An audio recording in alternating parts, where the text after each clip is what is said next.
បងគឺគាត់ជា CEO របស់ CBC ផ្ទាល់តែម្ដង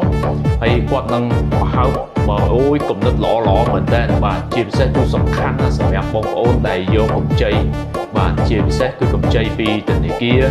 បាទយកទៅប្រើឲ្យវាបានត្រូវហើយមុននឹងយកទៅប្រើតោះនេះត្រូវដឹងធ្វើបែបណាកុំឲ្យខ្ចីលុយទៅវាខូចឈ្មោះបាទចាំជំរាបសួរបងបាទជំរាបសួរបងបាទអញ្ចឹងមកដល់ពេលនេះគឺឃើញមានបងប្អូនកំពុងតែយកកម្ចីច្រើនណាស់បងបាទហើយជាប្រមាណលានអ្នកដែរនៅក្នុងប្រព័ន្ធរបស់ CBC តាមពិតបើសិនជាបងមើលថាកំណត់ត្រាត្រឹមខែ4ឆ្នាំ2025ហ្នឹង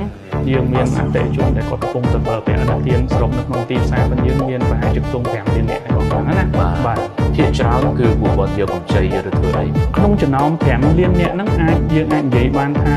80%នៃអ្នកដែលខ្ចីនេះគឺគាត់យកទៅប្រើប្រាស់ដើម្បីអាជីវ